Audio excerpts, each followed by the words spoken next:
Kitco Mining's special coverage of the CIM Convention and Expo is brought to you by CSE, the Canadian Securities Exchange. Hello, welcome to Kitco Mining. I'm Niels Christensen. Today we're at the CIM Convention and Expo. Today talking about the growth of Canada's largest mining company is Daniel Paré. He's VP of Quebec Operations for Agnico Eagle. Agnico Eagle has basically solidified itself as Canada's top gold producer. Recently, they just finished their acquisition of Yamana Gold. Here to talk about, what's at stake and how they're going to expand the Abitibi is Daniel. So welcome to the show. Hi, nice to see you. It was really nice having you on. This was a huge purchase. It just went through. End of Q1, Agnico bought Yamana Gold. And I guess this move really solidifies your position in the Abitibi. I guess the first question I have is, explain what the Abitibi is. It's just this prolific gold structure. So how important is it that you are basically the top dog in the region? Yeah, the Abitibi Gold Belt extends from Quebec to Ontario. And within a couple of 100 kilometers radius, we have 5 producing assets in the northern Quebec and Ontario area. So production from those assets in 2022 was in the range of about 2 million ounces. So that's a big part of our production in 2022, in 2023, and going forward. So 5 producing assets with the potential to grow in some of those assets, and also a portfolio of projects that we can develop in that area to still grow that production in that area. That's interesting. What portfolio? What does the portfolio look like? Because the Abitibi, it's been mined there for 100 years. Malartic, the biggest gold mine in Canada, was actually a previous mine generations ago. You guys actually have gone underground now. What does the mineralization in this region look like? Yeah, Abitibi has a long history of mining, both in Quebec and Ontario. We have been mining the La Ronde mine for 35 years now. So we've got assets at Goldex in the Val-d'Or area, La Ronde in the Pressac area. Our 2 biggest assets, I would say, in the Abitibi Gold Belt are Canadian Malartic and Detour. So a lot of potential there for the next 20, 30 years. And a lot of potential also to grow the production in those 2 assets in the following, let's say, until 2030. Can you do that with the portfolio that you have, or do you see more purchases? Do you see more exploration? How does this unfold for Agnico, for you guys? I think we have potential to grow currently from our producing assets. We have tremendous potential at Detour to, let's say, grow the production there. Tremendous potential at Canadian Malartic also. We have approved an underground project in 2021. We just started production. The first PEA contains just shy of 7 million ounces. But there's a lot of ounces on that property. There's probably 15 million ounces in mineral inventory on the property. So we need to diamond drill and develop the potential of that property.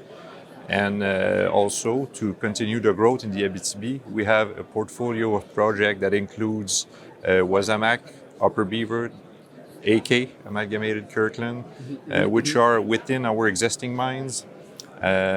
They are at the advanced study stage. So our goal in 2023 is to complete those studies and bring it at a further stage to maybe enter into a construction decision for those projects for 2024. So this is the plan, and we also continue to diamond drill in the Abitibi Gold Belt. So our exploration teams are very active in the region. I hope they're going to find another mine.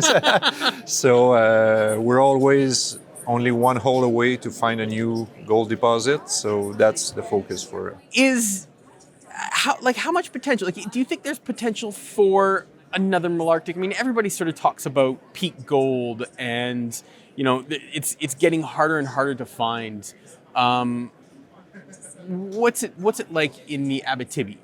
Is how much greenfield potential is there? I would like you answer that. You ask that question to my VP of exploration. I have as well. He was. What was his answer? It was pretty good. It was pretty because it has such a long history. What does because a big part of the industry is replacing ounces. So how much production do you think is in this area? Like you said, claim marked Malartic. 15 million ounces. So Canadian Malartic was developed around old minings that had occurred there in the past. Detour. So there is probably potential for other of those deposits. We bought in the last couple of years close to Malartic the Camflo property, so we're going to investigate that property, trying to find there was an old mine there, an old underground mine. So we're going to do exploration on those property and try to define the next maybe potential mine in the Abitibi. How does Canada, and the Abitibi sort of fit with the world landscape, as it were? Yeah, now we operate now in 4 countries, Canada, Finland, Australia, and Mexico. So there is an exploration budget at every site, every area. But for sure, with the size of our land position in Canada, we have a lot of exploration ongoing. And just around the existing asset, at Detour, at Canadian Malartic, those are a big chunk of our exploration budget and exploration strategy. We know there is gold there. Every hole we put there, we find gold. So we want to define the potential of those property we already own. So talking a lot about Canada's potential and the Abitibi, I guess what does it take to open the production up? Do we need to see higher prices? Do we need to see better technology, or is it just a matter of finding the hole, and once we find it, it's economical to get it? Like, is it getting harder to get the golds in the Abitibi? For sure, the first part will be to find and define the ore body, define where is the gold. With the gold grades we have, depending on the mining method we use, is it going to be open pit? Is it going to be underground? I think we have a good skill set and a very good expertise with our people. So we're able to mine deep mine like La Ronde and Macassa. So we develop that expertise. We're able to mine big open pits at lower grades. We're able to mine lower grades like Goldex mine in Val d'Or. And we also developed the expertise to mine in Nunavut in a very, I would say, Arctic conditions. So I think with the level of skill set that we have in the Abitibi, if we find a gold, we'll find a way to mine it. So we talk about a lot about the Canadian potential. I'm just sort of wondering, what are your priorities? What's Agnico's priorities for this year? You went underground in Malartic. You have detour exploration.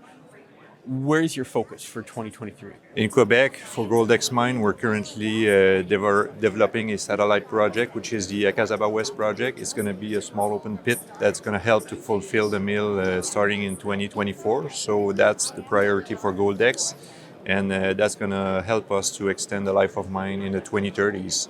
For La Ronde Mine, La Ronde Complex, with the La Ronde Mine and LZ5 mine, we're currently mining at 3 kilometers, so I would say mining at 3 kilometers is a challenge itself. But we also want to see the potential of exploration. So we're developing three exploration drifts. We want to define what is the potential on the western part of the property.